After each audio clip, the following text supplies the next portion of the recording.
Hey, what's up, everybody? True Boxing here. Thank you for coming back to get hit with the truth. So today, I am finishing my 2024, end of 2024, entering 2025 annual True Boxing annual top 10s, as we are going to look at the state of the heavyweight division. So before we get into that, if you could smash the like button, leave a comment, or subscribe to the channel. I really do appreciate any and all support that I can get as I continue to build my channel here. So the heavyweight division is back in charge of boxing. It's the king division in boxing, in my opinion. It is the division where everybody's looking to the heavyweights and everybody's jumping on big heavyweight cards that Riyadh season brought us. Riyadh season and Turki Al-Sheikh brought us an undisputed champion in the heavyweight division again. And in this year, I think there's a good chance we're going to see an undisputed champ again. I think the winner of Dubois and Parker is going to get the chance to unify all four belts against Alexander Usyk. And we're going to see an undisputed heavyweight champion again. And this division is just taken off. There's so many, this division is so deep. There's so many good fighters. And it's just, I'm super fucking excited for this year, because Riyadh season was kind of a test this past year. And it passed with flying colors. I mean, everybody's signing up to fight Riyadh season, and there's so many good things, big things. Some people were like, oh, well, you got contenders knocking off contenders, ruining dream fights. Well, honestly, I look at it like this, like, if those dream fights were truly dream fights and meant to be, then those motherfuckers would win to set them up. So I don't feel bad when guys shit gets ruined on big cards, you know? That's on them. But there's still so many big fights and big names in the heavyweight division. It's loaded. I mean, I'm going to start top to bottom, including the guys that are on the bubble. The king of the division, Alexander Usyk. Tyson Fury says he's retired, but who knows? And they went against each other twice in big, good fights. Two great operators. IBF champ Daniel Dubois had a fucking fantastic year, defeating Hrgovic and Anthony Joshua. Joseph Parker knocked off Zhilei Zhang to become the interim champ. Now him and Dubois are going to collide this year. Zhilei Zhang lost to Parker by a close decision, but then knocked the fuck out of Deontay Wilder to keep himself in the mix. And now him and Ajit Kabayel are going to go toe-to-toe to determine the next interim champion. Anthony Joshua is still in the mix. He could be fighting Martin McCulley. He had a tough year, but he destroyed Francis Ngannou, then got destroyed against Dubois, bouncing back, going to take on the tough Martin McCulley. That's exciting. Filip Hrgovic, tough year, but has all the ability to bounce back.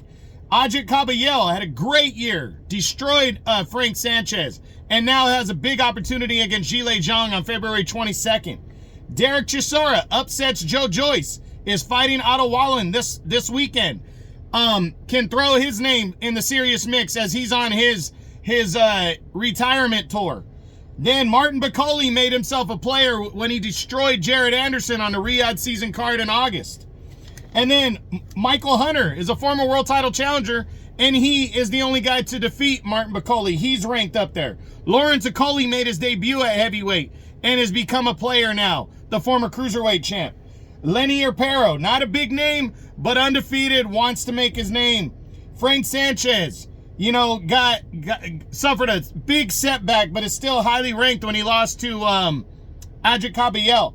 Justin Hooney, undefeated, youngster, on the rise, ranked highly. Andy Ruiz Jr., former unified champ, actually fought to a draw and suffered an injury against Jarrell Big Baby Miller, but he's still a player because he proved that he can still get down. Jarrell Big Baby Miller needs to work out some managerial and promotional shit, but he's still a player. Dillian White is back in the hunt. Kubrat Pulev is now the WBA regular champion at 43, so he's a significant player. Jared Anderson suffered the loss, but is still a player.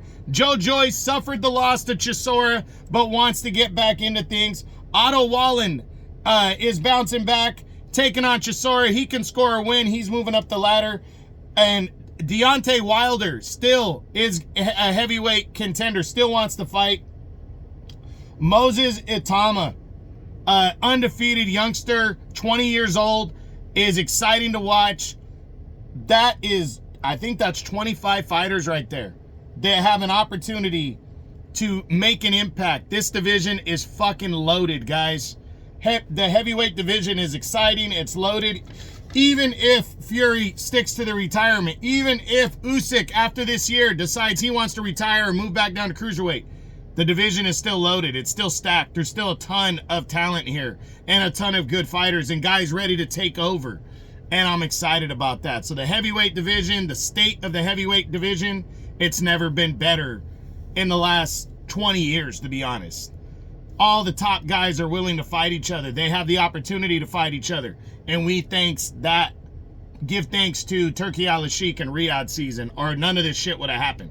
It started with the Day of Reckoning card in December of 23, and now just over the 14 months later, we've had 5 or 6 Riyadh season cards that have been big, and it's only getting better. So make sure you guys continue to pay attention. And the February 22nd Riyadh season card is even fucking more explosive with 2 big heavyweight showdowns. Dubois Parker, winner I think is getting Usyk for undisputed. And then Zhang and Caballel on the card as well for the WBC interim belt, with the winner to potentially be the next WBC champ or be the next in line after the winner of Dubois and Parker. So many exciting things going on at heavyweight. It's the best time, like I said, in maybe 20 years, and maybe the best that I've ever seen. You know, in terms of guys willing to fight each other, everybody willing to fight each other, and how deep the division is with stars and youngsters and just good matchups to be made. So can't wait to see what 2025 brings. 2024 was great for the heavyweight division. And that's it. That's what I got. That is my True Boxing annual top 10s, finalizing and finishing for the end of 2024 and the beginning of 2025. I really hope you enjoyed this video. It was the state of the heavyweight division and all the videos. I can't wait to do them again next year at the end of 25, heading into 2026. Boxing right now, guys, is fucking awesome. And it's awesome when the heavyweights are leading the way. But boxing in general, Turki Al-Sheikh and Riyadh season is reshaping the game and bringing it back. And I cannot wait to see what they do and what he does in 2025. So thank you. I hope you enjoyed all the videos. If you did, smash the like button, leave a comment, or subscribe to the channel. I appreciate any and all support. This is True Boxing, and you've been hit with the truth.